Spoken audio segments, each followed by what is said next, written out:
পক্ষ থেকে কৃতজ্ঞতা জ্ঞাপন করছি। স্বল্প সময়ের আমাদের ইনকিলাব মঞ্চের পক্ষ থেকে জরুরি সংবাদ সম্মেলন ডাকা হয়েছে এবং আপনারা এত দ্রুত সময়ের মধ্যে সবাই এসে উপস্থিত হয়েছেন, এজন্য সবাইকে আন্তরিক ধন্যবাদ জানাচ্ছি। আপনারা জানেন যে আজকে শহীদ শরীফ ওসমান হাদির চার্জশিট সংক্রান্ত শুনানি ছিল। চার্জশিট সংক্রান্ত শুনানিতে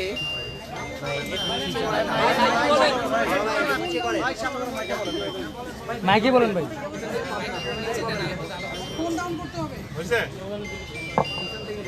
আচ্ছা, আপনারা সকলেই জানেন আজকে শহীদ শরীফ ওসমান হাদি হত্যাকাণ্ডের যে চার্জশিট গঠিত হয়েছে সেটার একটা পর্যালোচনা শুনানি ছিল। এর আগে গত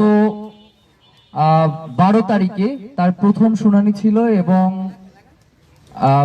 এজাহারকারীর পক্ষে রাষ্ট্রকে সহায়তা করবার জন্য আইনজীবীরা রাষ্ট্রের কাছে 2 দিন সময় চেয়েছিল, যার পরিপ্রেক্ষিতে আজকে এই চার্জশিটটির পর্যালোচনা শুনানি হয়েছে এবং সেখানে আইনজীবীদের পক্ষ থেকে আপনার নারাজি দেয়া হয়েছে। মানে তারা যেই তদন্ত প্রতিবেদন দাখিল করেছে কোর্টে, আইনজীবীদের মাধ্যমে ইনকিলাব মঞ্চ এবং তার পক্ষ থেকে এই ব্যাপারটাতে নারাজি দেয়া হয়েছে। তো আপনাদেরকে নারাজি দেওয়ার পূর্বে বেশ কিছু ঘটনার সিকোয়েন্স বলতে চাই, যাতে আপনারা পুরো ঘটনাকে একটা জায়গায় নিয়ে আসতে পারেন। প্রথমত, শহীদ শরীফ ওসমান হাদি উনি গত বছর 28শে ডিসেম্বর 2024 উনি শাহবাগ থানায় একটা জিডি করেছিলেন। সেই জিডিতে উনি উল্লেখ করেছিলেন যে উনি জীবনের নিরাপত্তাহীনতায় ভুগছেন এবং দেশি বিদেশি বিভিন্ন নাম্বার দিয়ে তাকে হত্যার হুমকি দেওয়া হচ্ছে। ওসমান হাদি হত্যার পরে আমরা ইনকিলাব মঞ্চের টিম শাহবাগ থানায় যোগাযোগ করেছিলাম জিডির ব্যাপারে। শাহবাগ থানা প্রথমে অস্বীকার করেছে যে শহীদ ওসমান হাদি শাহবাগ থানায় কোনো জিডি করে নাই। এরপরে আমরা বলেছি যে আমরা স্পষ্ট মনে আছে, কারণ ওসমান হাদির সাথে আমি এবং জুমা সেই জিডি করতে গিয়েছিলাম। আমাদের মাসের নামটা মনে ছিল যে আমরা ডিসেম্বর মাসে এই জিডিটা করেছি। তো আমরা স্পেসিফিক ভাবে তাকে বলেছিলাম যে ডিসেম্বর মাসে আমাদের জিডিটা হয়েছে। তারা পুরো ডিসেম্বর মাস খুঁজেও কোনো জিডি পায় নাই। তো আল্লাহর অসীম রহমত যে আমাদের কাছে জিডির একটা কপি সংরক্ষণ করা ছিল। যখন আমরা এই জিডির কপি তাদের কাছে দেই, তখন তারা জিডির ব্যাপারে স্বীকার করে যে শাহবাগ থানায় একটা জিডি করা হয়েছে। মানে এই ব্যাপারটাকে একটু চিন্তা করেন যে শাহবাগ থানায় একজন শহীদ একটা জিডি করেছিলেন, মৃত্যুর পর তার দায় এড়ানোর জন্য তারা এই ব্যাপারটাকে অস্বীকার করে। এবং এই জিডিতে আমাদের ভেতরের একজন ভাই, তার একটা নাম্বার ঢুকে গেছিল ভুলক্রমে এই জিডিতে। বিগত 1 বছর ধরে সে সেই নাম্বারটা ব্যবহার করছে ইনকোয়ারির জন্য। আজ পর্যন্ত শাহবাগ থানা থেকে ওই নাম্বারে একটা ফোন দেয়া হয় নাই। মানে শাহবাগ থানা শুধুমাত্র এই জিডিটা গ্রহণ করেছে, পরবর্তী কোন ধরনের সে পদক্ষেপই গ্রহণ করে নাই। তাহলে তো অন্তত জিডিতে যে নাম্বারটা আছে সেটা তো তারা যাচাই করত। নাম্বার 1। নাম্বার 2 হচ্ছে তথ্য হয়রানি। ওসমান হাদি শাহাদাত যেদিন তাকে গুলি করা হয়, রাত 12টার সময় গোয়েন্দা সংস্থা থেকে ফোন করে আমাকে বলা হয় যে ওসমান হাদি যেইখানে শাহাদাত হয়েছে সেই জায়গাটা একটু আমাদেরকে চিনাইয়া দেন। আবার বলতেছে ওই রাস্তার সিসিটিভি ফুটেজটা কি আমাদেরকে দিতে পারবেন? ঘটনাগুলো একটু খেয়াল করবেন। এরপরে হচ্ছে যখন আমরা মামলা দায়ের করলাম, তো আমি নিজে মামলার বাদী, যিনি এই মামলার করার ক্ষেত্রে আমার কাছ থেকে সিগনেচার নিয়েছেন এবং ওখানে দায়িত্বপ্রাপ্ত যারা কর্মকর্তা রয়েছেন তাদেরকে আমরা মামলার একটা কপি চেয়েছি। যেহেতু আমি বাদী, আমার তো একটা মামলার কপি দেখতে হবে বা আমার কাছে একটা মামলার কপি রাখতে হবে। আজ পর্যন্ত থানা থেকে আমাদেরকে একটা মামলার কপি সরবরাহ করা হয় নাই এবং এটার পুরো মেসেজ আমাদের কাছে আছে যে শাহবাগ থানা থেকে আমাদের কাছে এইটার কোনো মামলার কোনো কপি, শাহবাগ না মতিঝিল থানা থেকে পরবর্তীতে পল্টনে এটা স্থানান্তরিত হয়েছে। যখন যারা আসছিলেন তারা মূলত মতিঝিল ছিলেন, আমরা তাদের কাছে চাইছিলাম কিন্তু তারা আমাদেরকে কোনো মামলার কপি সরবরাহ করে নাই। এটা গেল। এরপরে হচ্ছে আসামির অবস্থান নিয়ে যাওয়া স্পষ্টতা। একদিন বলছে আসামি ভারতে পালিয়ে গেছে, আর একদিন বলছে ঢাকায় অবস্থান করছে, আর একদিন বলছে ডিবি সংবাদ সম্মেলনে করে বলছে যে মেঘালয়ে আসামি অবস্থান করছে, আবার মেঘালয় পুলিশ সংবাদ সম্মেলন করে বলছে যে আমরা এখানে এমন কাউকে গ্রেফতার করি নাই। এরপরে চার্জশিট নিয়ে তালবাহানা। আদালতে আমরা যখন 12 তারিখে গেলাম চার্জশিটের জন্য, আদালতে 12 তারিখ চার্জশিট দাখিল করবার কথা। এর আগে আপনারা জানেন যে শাহবাগে ডিএমপি কমিশনার এবং পরিবেশ উপদেষ্টা সৈয়দা রেজওয়ানা তারা এসেছিলেন এবং তারা বলেছেন 7 তারিখের মধ্যে তারা চার্জশিট দাখিল করবেন। তো আমরা প্রথমে এটার সাথে দ্বিমত পোষণ করলেও তদন্তের স্বার্থে যাতে সুষ্ঠু এবং নিরপেক্ষ তদন্ত হয় এজন্য আমরা 7 তারিখ পর্যন্ত মেনে নিয়েছিলাম।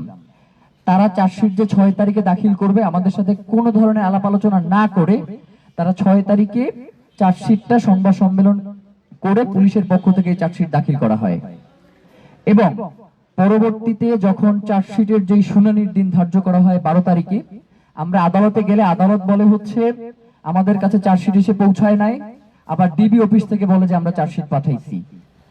রাত 10টা 45-এ আমরা সেই আদালত থেকে চার্জশিট নিয়ে এরপরে বাসায় যাই 7 তারিখে। তো এই যে ঘটনাগুলো আপনারা একদম শুরু থেকে এখন পর্যন্ত প্রত্যেকটা পদে পদে আমাদেরকে অসহযোগিতা করা হচ্ছে। রাষ্ট্রের কোন ধরনের আন্তরিকতা, কোন ধরনের সদিচ্ছার প্রতিফলন আমরা শহীদ ওসমান হাদির হত্যার ব্যাপারে দেখছি না। এখন রাষ্ট্র কর্তৃক তদন্তের মাধ্যমে যে তদন্ত প্রতিবেদন দাখিল করা হয়েছে সেটা সম্পর্কে আপনাদেরকে একটু জানাতে চাই। প্রথমত, এই যে মামলাটা সেখানে যে তদন্ত করা হয়েছে একদম পুরোটাই অস্পষ্ট ভরপুর এবং যাদেরকে আসামি করা হয়েছে মূল কোনো আসামি ধরাছোঁয়ার বাইরে, এবং তদন্ত প্রতিবেদনে যারা এই হত্যার পরিকল্পনা করেছে তাদের সম্পর্কে কোনো ধরনের তথ্য এই চার্জশিটে উল্লেখ করা হয় নাই। তারা এখানে উল্লেখ করেছে যে শহীদ ওসমান হাদি মাঝে মধ্যে আওয়ামী লীগের বিপক্ষে বক্তব্য দিত, তারা ক্ষিপ্ত হয়ে শহীদ ওসমান হাদিকে গুলি করেছে। আমরা তাদের কাছে জানতে চাই যে শহীদ ওসমান হাদিকে যদি ক্ষিপ্ত হয়েই গুলি করা যায় বা গুলি করতে হয় তাহলে এতদিন সময় নেওয়ার তো দরকার নাই, 100 কোটি টাকারও তো দরকার নাই। এরপরে হচ্ছে 2 মাস কালচারাল সেন্টার এবং বিভিন্ন জায়গায় তাকে পর্যবেক্ষণের মধ্যে রাখারও দরকার নাই। এই পুরোটা একটা খুনি চক্র করেছে যেটা এই চার্জশিটে সম্পূর্ণভাবে এড়িয়ে যাওয়া হয়েছে। এবং আপনাদেরকে আরো একটা গুরুত্বপূর্ণ তথ্য দেই, সেটা হচ্ছে শহীদ ওসমান হাদি যেই দিন খুন হন, মানে যেই দিন তাকে গুলি করা হয়, এই দিনে আপনারা জানেন যে ওবায়দুল কাদের, আওয়ামী লীগের পলাতক সন্ত্রাসী ওবায়দুল কাদেরের চার্জশিট দাখিল হওয়ার কথা, যার 1 নাম্বার আসামি ছিলেন শহীদ শরীফ ওসমান, 1 নাম্বার সাক্ষী ছিলেন শহীদ শরীফ ওসমান হাদি। যার কারণে এই ঘটনাকে কোনোভাবেই ছোট করে দেখবার কোনো সুযোগ নাই। বাংলাদেশের স্বাধীনতা সার্বভৌমত্ব রক্ষা এবং ইনসাফ লড়াইয়ের জন্য জুলাই পরবর্তী সময়ে সবথেকে বলিষ্ঠ কণ্ঠস্বর ছিলেন শরীফ ওসমান হাদি। আপনারা বিভিন্ন সময় এখানে এসেছেন এবং আপনাদেরকেও তিনি এই সংবাদ সম্মেলনের মাধ্যমেই জানিয়েছিলেন যে তার জীবনের নিরাপত্তার হুমকি রয়েছে, কিন্তু রাষ্ট্র তার জীবনের নিরাপত্তা নিশ্চিত করতে সম্পূর্ণরূপে ব্যর্থ হয়েছে। এমনকি যারা তাকে খুন করেছে রাষ্ট্র সব প্রণোদিত হয়ে তাদেরকে আড়াল করবার চেষ্টা করছে। এরপরে যে ব্যাপারটা আমরা বলতে চাই সেটা হচ্ছে এই যে চার্জশিটটা দাখিল হয়েছে এই চার্জশিটের কোনো আগামাথা নাই। এই চার্জশিট সে শুরুই করেছে হচ্ছে ফয়সাল করিম মাসুদকে দিয়ে। যখন আমাদের কাছে তারা বলেছে যে তাদের 90% তদন্ত শেষ, যদি তারা ডিএমপি কমিশনার এখানে এসেছে, তাদের 10% মাত্র তদন্তের বাকি আছে। এর জন্য তারা সময় চেয়েছেন 7 তারিখ পর্যন্ত, 10 দিন।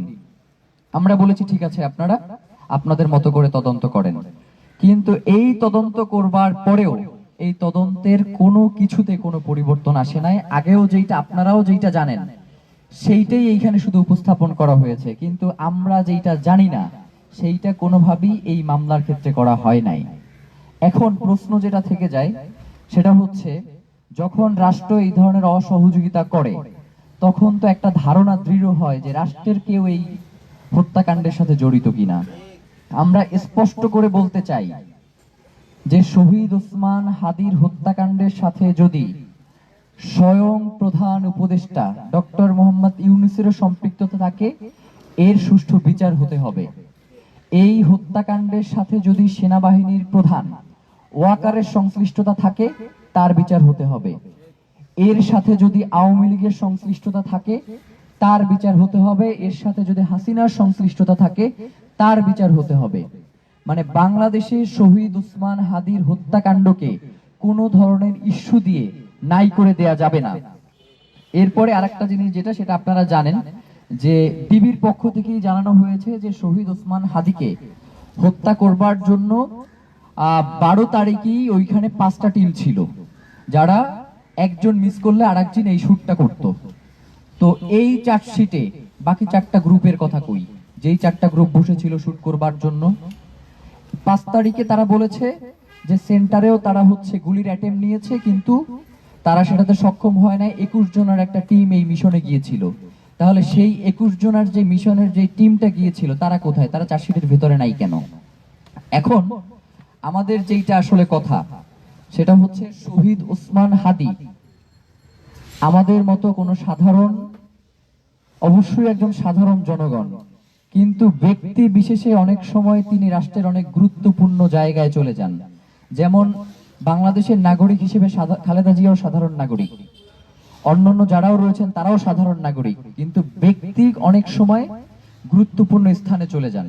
শহীদ ওসমান হাদি ছিলেন এমনই এক কণ্ঠস্বর, 5 তারিখের পরে পুরো জুলাইকে যদি একজন ব্যক্তি নিজের জীবন দিয়ে বাঁচিয়ে রাখেন সেটা হচ্ছে শহীদ ওসমান হাদি। এই অন্তর্বর্তীকালীন সরকারকে, এত দুর্বল একটা সরকার, তাকে যদি কেউ শক্তি এবং সামর্থ্যে বলিয়ান রাখবার চেষ্টা করে যান তাহলে সেটা শহীদ ওসমান হাদি করে গেছেন। এখন আপনাদের কাছে আমাদের যেটা প্রশ্ন সেটা হচ্ছে আপনারা কি শহীদ ওসমান হাদির হত্যাকারীদের বিচার করবেন কি করবেন না, এটা আমাদের কাছে স্পষ্ট করেন। যদি আপনারা বলেন যে না আমরা শহীদ ওসমান হাদির হত্যার বিচার করব না, আমরা এক ধরনের পদক্ষেপ নেব। আবার যদি আপনারা বলেন যে না আমরা শহীদ ওসমান হাদির হত্যার বিচার করতে চাই, তাহলে আপনাদেরকে সেই ব্যাপারে যথেষ্ট আগ্রহ দেখাইতে হবে। শুধুমাত্র আপনারা নামকে ওয়াস্তে এই ধরনের তদন্ত প্রতিবেদন দাখিল করে শহীদ ওসমান হাদির হত্যাকাণ্ডকে ছোট করবার কোনো সুযোগ নাই। আমরা ইনকিলাব মঞ্চ, আপনারা জানেন যে দীর্ঘদিন ধরে রাস্তায় বিভিন্ন প্রোগ্রামের মাধ্যমে শহীদ ওসমান হাদির হত্যাকাণ্ডের জন্য বিচার দাবি করে আসছি, কিন্তু আমরা যখন রাজপথে যাই তখন একটা পক্ষ থেকে বলা হয় যে আমরা নাকি নির্বাচন বানচাল করবার জন্য রাস্তায় নেমেছি। আবার যখন আমরা নির্বাচনের কথা চিন্তা করে আমাদের শান্তিপূর্ণ কর্মসূচি চালাই তখন আবার বলা হয় যে এরা কোনো এজেন্সির কর্মসূচি বাস্তবায়ন করছে কিনা। তা আমরা আপনাদেরকে স্পষ্ট করে বলে যাই যে শহীদ ওসমান হাদির হত্যাকাণ্ডের যদি বাংলাদেশে বিচার না হয় তাহলে আগামীর দিনে বাংলাদেশে অনেক কিছুই হবে না। আগামীর দিনে বাংলাদেশে কখনোই সূর্য সন্তান তৈরি হবে না যারা বাংলাদেশের স্বাধীনতা সার্বভৌমত্বের পক্ষে দাঁড়াবে, যারা ইনসাফের লড়াইয়ের জন্য রাজপথে নিজের জীবন দিয়ে দিবে। আমাদের বলতে অনেক কষ্ট হয়, রাজনৈতিক দলগুলোর সাথে আমরা যোগাযোগ করবার চেষ্টা করেছি। আপনাদেরকে শাহবাগে বলেছি না যে আমরা রাজনৈতিক দলগুলোর সাথে যোগাযোগ করব। রাজনৈতিক দলগুলোর কাছে গেলে মাথায় হাত দিয়ে দোয়া কইরা দেয়, মানে এই দোয়াটাই একমাত্র তাদের অবলম্বন। এর বাইরে তাদের মনে হয় যেন তারা খুব অসহায়, তাদের করবার কিছু নাই। এবং আমরা এমনও বড় বড় রাজনৈতিক দল আছে যাদের সাথে দেখা করবার চেষ্টা করেছি, তারা আমাদের সাথে দেখাটা পর্যন্ত করে নাই শহীদ ওসমান হাদির হত্যার বিচারের দাবিতে। আবার উল্টোক্ষণে আবার তারা দেখে যে শহীদ ওসমান হাদিকে নিয়ে তাদের আবেগঘন পোস্ট এবং বিভিন্ন ধরনের কর্মসূচি, ভিডিওগ্রাফি, অনেক কিছু তারা করে বেড়াচ্ছেন। তো এই যে দ্বিচারিতা, এইটাকে আমরা ঘৃণা ভরে প্রত্যাখ্যান করলাম। এবং শহীদ ওসমান হাদির পরিবার এবং ইনকিলাব মঞ্চ তারা শহীদ ওসমান হাদির হত্যার বিচার নিশ্চিত না হওয়া পর্যন্ত তারা এই রাজপথ ছেড়ে যাবে না, এটা আপনাদের মাধ্যমে আমরা পুরো বাংলাদেশকে নিশ্চিত করলাম। এখন কথা হচ্ছে আরেকটা জিনিস, মামলার যেটা স্পষ্ট করা জরুরি, কারণ মামলার বিষয়গুলো স্পষ্ট না হলে বিভ্রান্তি তৈরি হয়। তারা এখানে কবির যে আছেন মামলার একজন আসামি, যিনি খুনির সাথে সরাসরি সেন্টারে গিয়েছেন, 5 তারিখে দুদকের সামনে গিয়েছেন, কিন্তু তাকে শুধুমাত্র খুনের অংশ হিসেবে এই মামলায় দেখানো হয়েছে, তাকে প্ল্যানের কোনো অংশ হিসেবে এই মামলায় তাকে পোট্রে করা হয় নাই। আবার এই যে ফিলিপ, যার কথা বলা হচ্ছে যে তাকে পালাতে সহযোগিতা করেছে, ফিলিপের তো 2 জন সহযোগী থেকে আপনারা জানেন যে গ্রেফতার করেছে, তাহলে এই দুইজন সহযোগীর মাধ্যমে এখন পর্যন্ত কেন নিশ্চিত হওয়া গেল না যে শহীদ ওসমান হাদির হত্যাকারীর আসলে কোথায় রয়েছে?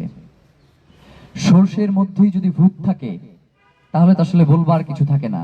ঘরের লোকে ওই যে বলে না যে ঘরের ইন্দুরে যদি বান কাটে তাইলে সেই বান কিভাবে আমি রক্ষা করব?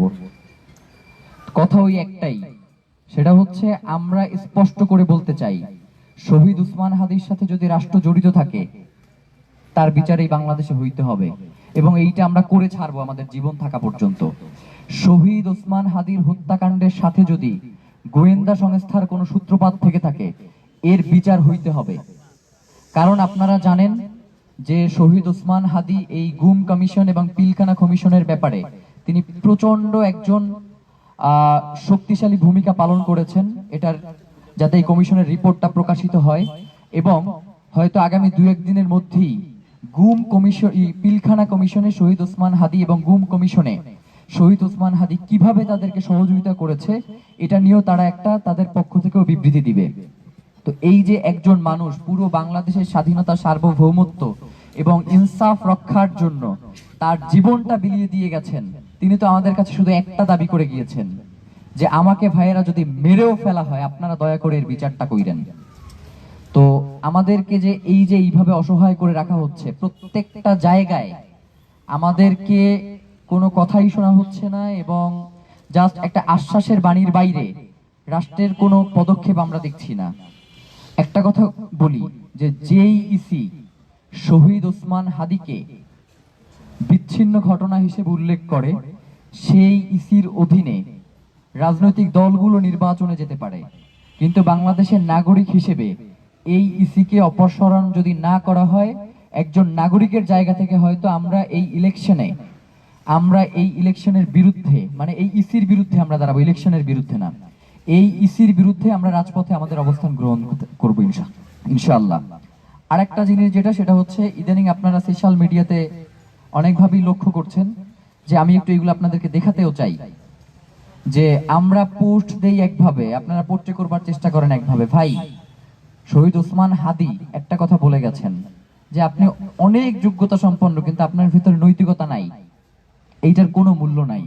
সাংবাদিক ভাইয়েরা যারা আছেন, এই শহীদ ওসমান হাদির বার্তা তো আপনাদের মাধ্যমেই আজকে পুরো বাংলাদেশের জনগণের কাছে পৌঁছাইছে না? আপনারা পৌঁছে দিচ্ছেন না?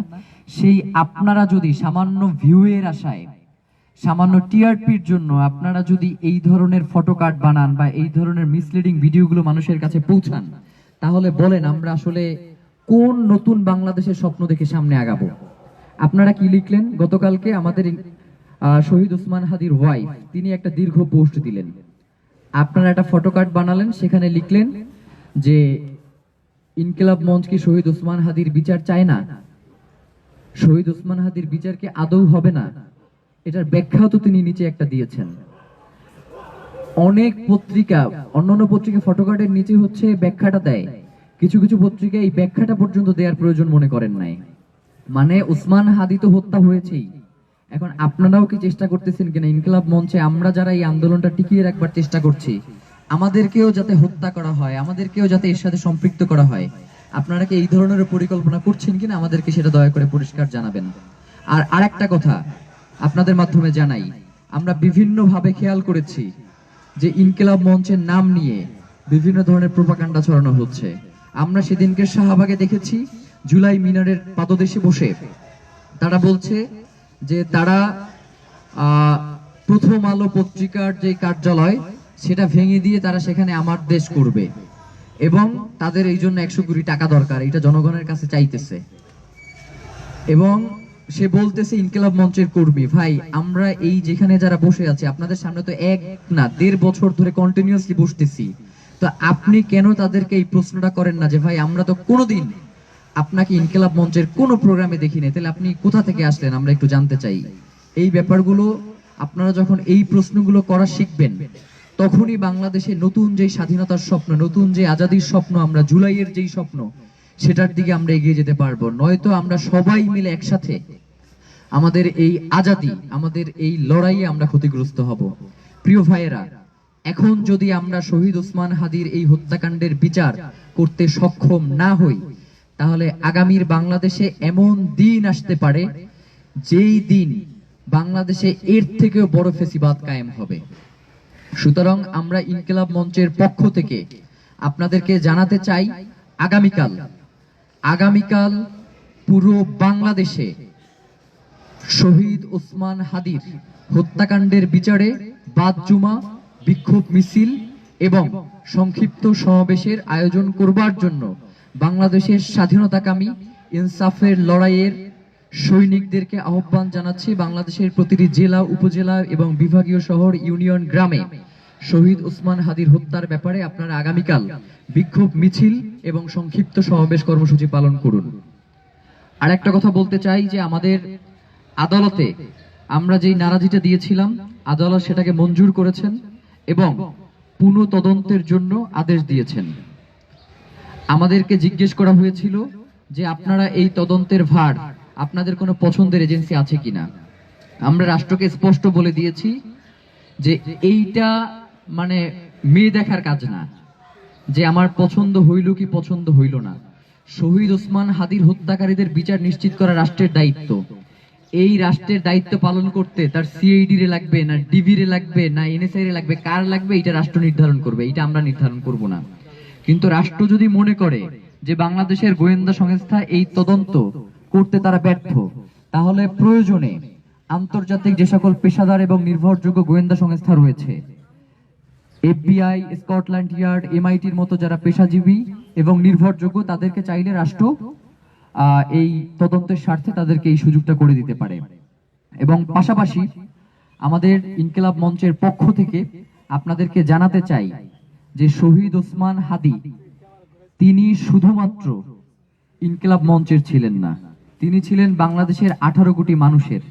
সুতরাং এই 18 কোটি মানুষের কাছে আমরা উদারত আহ্বান জানাই যে শহীদ ওসমান হাদির হত্যার বিচারের জন্য ইনকিলাব মঞ্চের ব্যানার দরকার নাই। ইনকিলাব ব্যানারের বাইরেও আপনাদের যার যার যেই সামর্থ্য রয়েছে, সাধ্য অনুযায়ী প্রয়োজনে আপনারা নিজ নিজ এলাকার নামে আপনারা সংগঠন গড়ে তুলুন এবং শহীদ ওসমান হাদির হত্যার ব্যাপারে আপনাদের সর্বোচ্চ ভূমিকা যেটা রাখবার সেটা আপনারা ইনশাআল্লাহ রাখবেন। আর হচ্ছে শহীদ ওসমান হাদির পরিবারের পক্ষ থেকে বলা হয়েছে যে শহীদ ওসমান হাদির পরিবারের রাষ্ট্রের পক্ষ থেকে তাদের কোনো ধরনের সহযোগিতার কোনো প্রয়োজন নাই। কিন্তু একজন নাগরিক হিসেবে আমরা মনে করি ইনকিলাব মঞ্চ, যেহেতু আমরা তার রক্তের সাথে সম্পর্কিত না, আমরা তার এই আন্দোলনের সাথে সম্পর্কিত, সেই জায়গা থেকেই আমরা মনে করি যে যেই রাষ্ট্র শহীদ ওসমান হাদিকে রক্ষা করতে সক্ষম হয় না, তার উচিত তার সন্তান এবং তার স্ত্রী, তার পরিজনদেরকে রক্ষার দায়িত্ব গ্রহণ করা। এইটা আমাদেরকে অ্যাপ্লিকেশন করে যদি করতে হয়, এর থেকে বাংলাদেশের জনগণের জন্য আর কোনো লজ্জা নাই। মানে আমাদেরকে বলা হয় যে শহীদ ওসমান হাদির এই যে তার পরিবারের দেখভালের জন্য আপনার রাষ্ট্রের কাছে আবেদন করেন।